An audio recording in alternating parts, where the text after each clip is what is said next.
తాకట్టులో ఉన్న మీ బంగారం ఈ రోజు ఎంత ధర చేస్తుందో కొమ్మూరి గోల్డ్ వాళ్ళకి కాల్ చేస్తే ఫ్రీ గోల్డ్ కాస్ట్ చెక్ చేసి చెప్తారు. అందరికీ నమస్కారం అండి. సుమన్ టీవీకి స్వాగతం. నేను గీతాంజలి. శ్రావణ మాసం వచ్చేసింది. ఎన్నో విశేషాలు తెలుసుకోవాలనుకుంటాం. మనకున్నటువంటి ఎన్నో సందేహాలు కూడా నివృత్తి చేయాలని కోరుకుంటాం.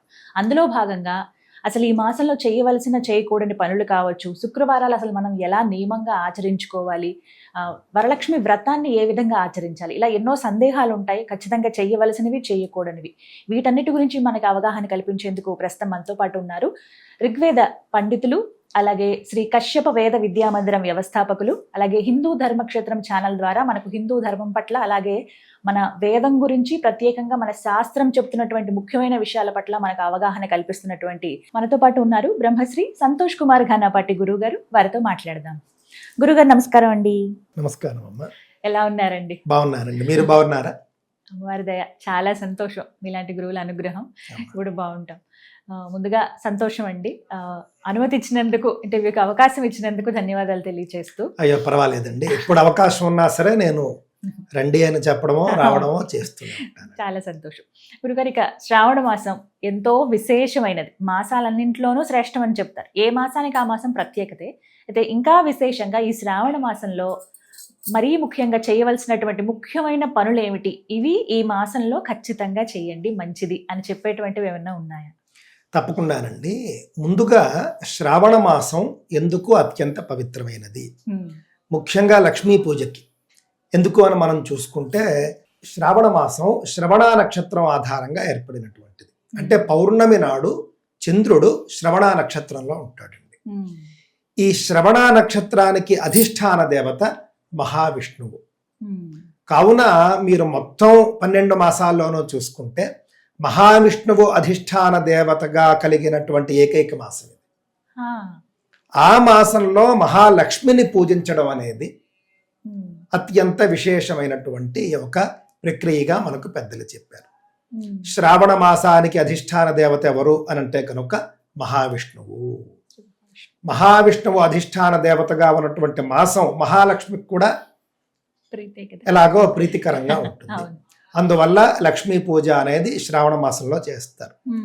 మీరు ఇంకా ప్రత్యేకంగా చూస్తే ఉత్తర భారతదేశంలో శ్రావణ సోమవారాలు శివుడికి విశేషంగా పూజలు చేసుకుంటూ ఉంటారు. ఇది కూడా అందుకే శివకేశవుల మధ్య భేదం లేదు అని చెప్పడం కోసం శ్రావణ సోమవారాలు పరమశివుణ్ణి అత్యంత ప్రీతికరంగా పూజిస్తారన్నమాట. అసలు మీరు ఉత్తర భారతంలో ఉన్నటువంటి జ్యోతిర్లింగాలకి శ్రావణ సోమవారం వెళ్ళలేరు. అసలు కాశీ కానీ, ఉజ్జయిని కానీ, ఓంకారేశ్వర్ కానీ లక్షలాదిగా భక్తులు వచ్చేస్తారు. ఒకసారి నేను ఉజ్జయిని వెళ్ళి చాలా ఇబ్బంది అయిపోయింది నాకు. ఒక 12 ఏళ్లకు పూర్వం అంత జనం ఉన్నారు. ఎక్కడో ఊరు బయటే అసలు వెహికల్స్ ఆపేసి ఆ విధంగా. కావున శ్రావణ సోమవారాలు ఉత్తర భారతదేశంలో శివుడికి చేస్తారు. శ్రావణ శుక్రవారాలు దక్షిణ భారతదేశంలో మనం చేసుకుంటాం అన్నమాట. శుక్రవారము అని అంటే కనుక లక్ష్మీ వారం దృష్టిలో పెట్టుకోండి. దానికి మళ్ళీ మీకు 2 కారణాలు ఉన్నాయి.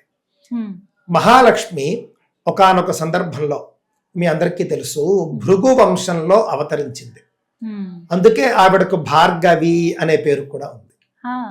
భృగు వంశంలో ఎందుకు అవతరించిందంటే, అంతకంటే ముందు కథలో మనం చూసుకున్నప్పుడు భృగు మహర్షి ఒకసారి వైకుంఠానికి వస్తాడు.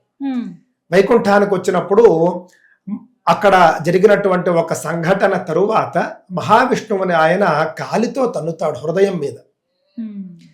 తన్నినప్పుడు మహావిష్ణువు ఆయన కాలు పట్టుకున్నట్లుగా పట్టుకుని అరికాలులో ఉన్నటువంటి కంటిని ఆయన తీసేస్తాడు.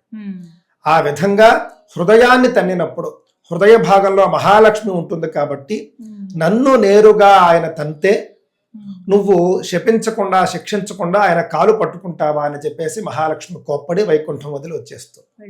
ఆ తర్వాత కొల్హాపూర్లో తపస్సు చేస్తుంది. అలాంటి సందర్భంలో భృగు మహర్షి మహాలక్ష్మి యొక్క ఆగ్రహానికి పాత్రుడవుతాడు.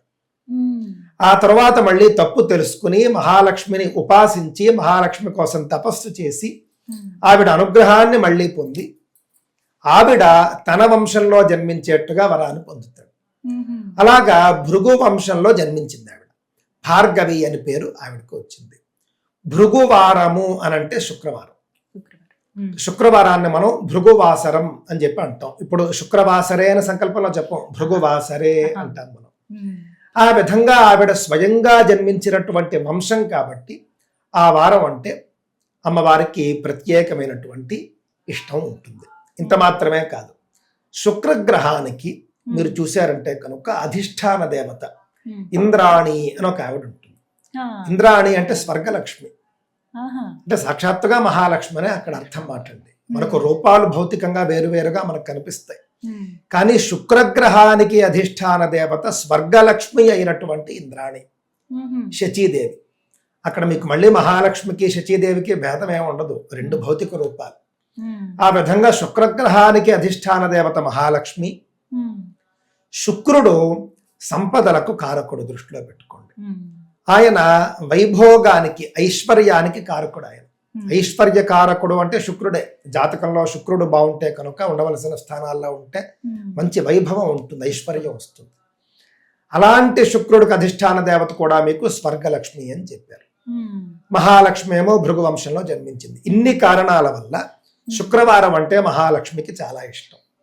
మహావిష్ణువే స్వయంగా అధిష్టాన దేవతగా ఉన్నటువంటి ఒక మాసంలో మహాలక్ష్మి అధిష్టాన దేవతగా ఉన్నటువంటి గ్రహానికి చెందినటువంటి ఒక వారం, ఆవిడే స్వయంగా పుట్టినటువంటి వంశానికి చెందినటువంటి వంశకర్త అయినటువంటి ఒక మహర్షికి సంబంధించినటువంటి ఒక వారం మాట అండి. ఇన్ని కారణాల దృష్ట్యా మనకు శ్రావణ శుక్రవారం అనేటటువంటిది లక్ష్మీ ప్రీతికరంగా మనకు అవతరించిందండి.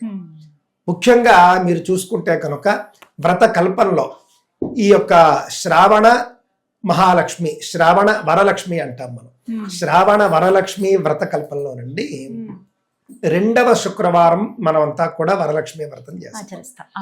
కిందటి సంవత్సరం అనుకుంటారు ఒక వివాదం ఒకటి వచ్చింది, 2వ వారమా 3వ వారమా అని చెప్పేసి అప్పుడు మనం మాట్లాడుకున్నట్టున్నాం. అయితే అక్కడ 2వ శుక్రవారము అని శాస్త్రంలో చెప్పలేదండి. శాస్త్రంలో చెప్పబడింది ఏమిటంటే పౌర్ణమికి దగ్గరగా ఉన్నటువంటి శుక్రవారం అని చెప్పారు. కిందటిసారి ఏమైందంటే పౌర్ణమి ముందు రోజు 3వ శుక్రవారం వచ్చింది. అంటే పౌర్ణమికి దగ్గరగా ఉన్నటువంటి వారం 3వ వారమే అయింది తప్ప 2వ వారం కాదు. కావున ఏమాత్రము సందేహం లేకుండా 3వ వారమే చేసుకోవాలి అనేటటువంటిది మనం కిందటిసారి మనం చెప్పాం, అందరూ అదే చేశారు. కావున 3వ వారము లేదా 2వ వారం పౌర్ణమికి ఏ వారం దగ్గరగా ఉంటే ఆ వారమే వరలక్ష్మి వ్రతం చేసుకోవాలి. ఈసారి ఏమైందంటే పౌర్ణమి నాడు 3వ శుక్రవారం వచ్చింది, పౌర్ణమి రోజే వచ్చింది. అలాంటప్పుడు మళ్ళీ ఇప్పుడు సమస్య వస్తుంది, ఏం చెయ్యాలి అని చెప్పేసి ముందే జరుపుకోవాలన్నా అంతే కదండి. కాకపోతే పౌర్ణమి ఆ రోజున ఉదయం 9 వరకే ఉంది. అలాగ మనం చూస్తూ ఉన్నప్పుడు ఏమవుతుందంటే రాత్రి పౌర్ణమి ఉన్న రోజునే మనం ఒక రకంగా పౌర్ణమిగా చెప్పవలసి ఉంటుంది. సంకల్పాలకు సరే మనం చెబుతాం, కానీ పౌర్ణమి రాత్రి విశిష్టమైనది ఉండాలన్నమాట. అలా చూసినప్పుడు మనకి ఏమిటంటే గురువారం నాడు రాత్రే పౌర్ణమి ఉంటుంది. కావున ఈసారి 2వ శుక్రవారమే మనం వరలక్ష్మి వ్రతం చేసుకోవాల్సి ఉంటుందండి. అదే ఈ సందేహం కూడా తీరిపోయింది వాస్తవానికి. అంటే పౌర్ణమి కదా, ఈ చాలా పెద్ద సందేహాలు ఈ ద్వయ తిథులు ఉండడం వల్లనే వచ్చేసి తిథిద్వయం వచ్చినప్పుడు అది పెద్ద సమస్య అయిపోతుంది. ఈసారి పౌర్ణమి నాడే శుక్రవారం ఉన్నప్పటికీ చేసుకోవలసింది 2వ శుక్రవారమే, 21వ తేదీ, ఆగస్టు 21వ తేదీనే మనం వరలక్ష్మి వ్రతం చేసుకోవాలి. ధన్యవాదాలు. నమస్కారం.